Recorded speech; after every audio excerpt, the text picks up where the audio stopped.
নারীর বুক ভাঙা বোবা কান্না শুরু হয় বেনামি সম্পর্কের কারণে।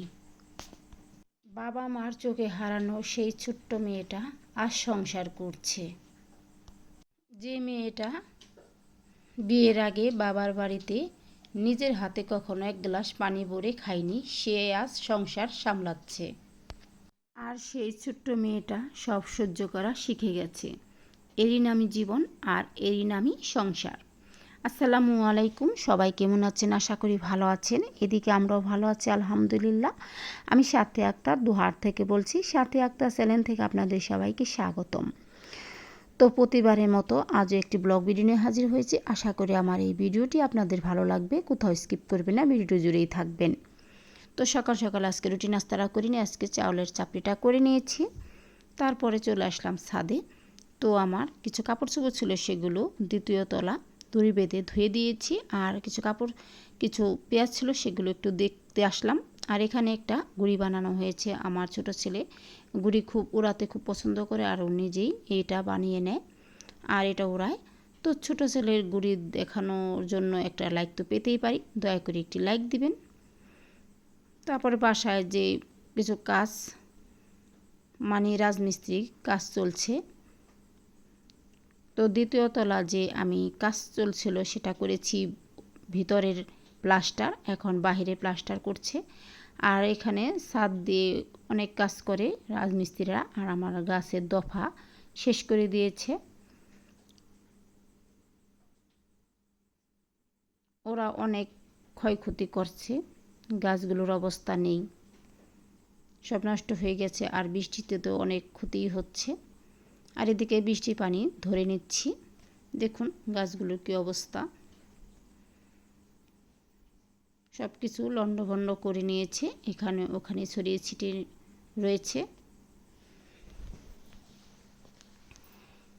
তো এখন নিচে চলে যাচ্ছি। নিচে বাজারটা চলে আসছে, শুকনো বাজার। তার আগে কিছু আম ছিল, সেগুলো একটু ঝুড়িতে তুলে নিচ্ছি। এই আমগুলো এক আত্মীয় দিয়েছে, তার গাছের আম, টাটকা। আমগুলো খেতে বেশ একটা মিষ্টি না, কিন্তু টক আর মিষ্টি খেতে ভালোই লাগে। গাছের আম খেতে তো ভালোই লাগে, এটা দেশি আম। আর এখানে শুকনা মশলাটা আনা হয়েছে।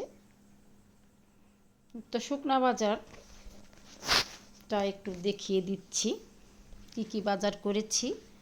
আর আপনাদের একটা কমেন্ট রইল, আজকে কি কি বাজার করেছি।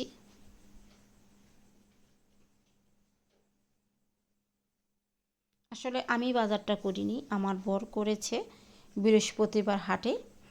আমাদের এখানে বৃহস্পতিবার হাট হয় জয়পাড়া, সে হাটে থেকে এই বাজারগুলাই নিয়ে আসছে। আমি একটু গুছিয়ে নিচ্ছি, তাই শেয়ার করছি আপনাদের সাথে। আসলে আমার বাসা অনেক লোকজনই খায়। আমার বরের যে ব্যবসা, সেখানে অনেক লোক কাজ করে, অনেক কিছুই আনতে হয় বেশি বেশি। আর ডালটা বেশি আনা হয়, গরমের মধ্যে ডালটা খেতে বেশ ভালো লাগে।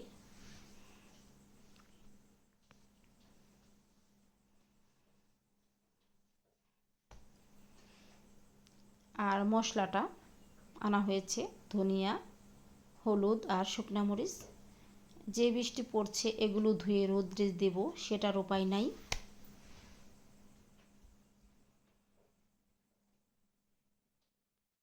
এর মধ্যে আনছিল আতপ চাল।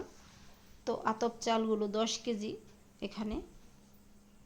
এই আতপ চাল দিয়ে অনেকটা কাজে লাগে পিঠা বা জায়ে। তো আমার বাজারগুলা দেখিয়ে দিলাম, কমেন্ট করবেন কি কি বাজার আনা হয়েছিল। আর বাজার দেখানোর পরে দুপুরে রান্নাটাও করে নিয়েছি এর মধ্যে অফ ক্যামেরায়। এ তো আমি পুঁই শাক, আলুর ভর্তা, একটা ডিম রান্না করেছি ছোটো ছেলের জন্য, আলুর ভর্তা করেছি ছোটো ছেলের জন্য, বড় ছেলের জন্য মাংস রান্না করেছি রোস্ট করে, আর পাতলা ডাল। তো রান্না বান্না কেমন লাগলো কমেন্ট করবেন। তো দুপুরে খাওয়া দাওয়ার পরে চলে আসলাম একটু ঘুরতে। দুপুরে আমাদের একটা জন্মদিনের দাওয়াত ছিল কার্তিকপুর বাংলা বাজার, আমার বন্ধুর বাসায়। তো সেখানে দুপুরে যেতে পারিনি, একটু ব্যস্ততার কারণে। বলেছিলাম সন্ধ্যার দিকে যাব। তো বিকেলে ভাবছি যে একটু ঘুরে তারপরে ওই বাসায় চলে যাব। তো কার্তিকপুর বাংলা বাজার চলে আসলাম। এখানে বাররাঘাট নামে পরিচিত, সেই ঘাটে যাচ্ছি আমরা, আমার বর আর আমার 2 ছেলে, আমি। তো নিজস্ব গাড়ি নিয়ে চলে আসলাম, যেহেতু 4 জন ছিলাম, মোটর বাইকে যাওয়া হবে না, তাই গাড়িটা নিয়ে চলে আসলাম। আর এসে একটু বৃষ্টি বৃষ্টি পড়ছিল, আমার অনেক ভালো লাগে, দূর দিয়ে চলে আসলাম পানির সামনে। আসলে আমার ঘুরতে অনেক ভালো লাগে, বাসায় একলা একলা থাকি, আমার ঘোরাফেরা করতে বেশটাই মজা লাগে। আর আমি যেখানে ঘোরাফেরা করি আপনাদের সামনে শেয়ার করি, আপনারা হয়তো জানেন। আর পানিটা দেখতে এত ভালো লাগছিল, চারিদিকে হালকা পাতলা বৃষ্টি হয়েছিল। আর তখনই বর বলছে কিছু খাবে, তো আমি ভাবলাম যে হালকা পাতলা কিছু খাবো, তো ঝালমুড়িটা খাবো ঝাল ঝাল করে, ঝাল ঝাল খেতেই ভালো লাগে।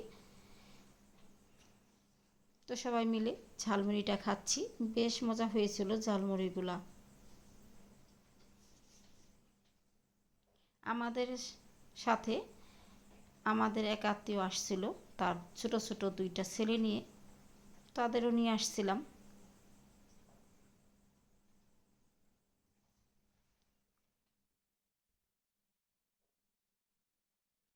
তো তারা মোটর বাইক নিয়ে চলে আসছিলো, কিন্তু ছোট ছোট 2টা বাচ্চা ভিজে যাবে বলে আমাদের গাড়িতে নিয়ে আসছিলাম। এই তো ছোট ছোট বাচ্চা 2টা ওরা খাচ্ছে। আর আমার ছেলেরা তো মাশাল্লাহ বড়ই হয়ে গেছে, ওদের বাচ্চা, এই 2 জনের বাচ্চা ওরও ছোট, ওদের বাচ্চা ছোট। তারপর বর বলল যে বড়া খাবে, বড়া কিনে নিয়ে আসছিলো। তো বড়া অল্প করে বড়া আমরা একটা একটা করে খেয়ে নিয়েছি, যেহেতু আমরা দাওয়াত খাবো। তো রাত্রে তো পেট ভরে খেয়েই নিব, তাই অল্প খেয়েছি। তো রাত হয়ে গেছে, আর যাওয়ার সামনেই কিছু শপিং করে নিলাম বাচ্চাদের জন্য, যে বাচ্চার জন্য জন্মদিন, সেই বাচ্চার জন্য কিছু কাপড় চোপড় আর কিছু খেলনা কিনে নিয়ে গেলাম, চকলেট। তো এই বাসাটা এতর ভিতরে ছিল যে খুবই জঙ্গল ছিল।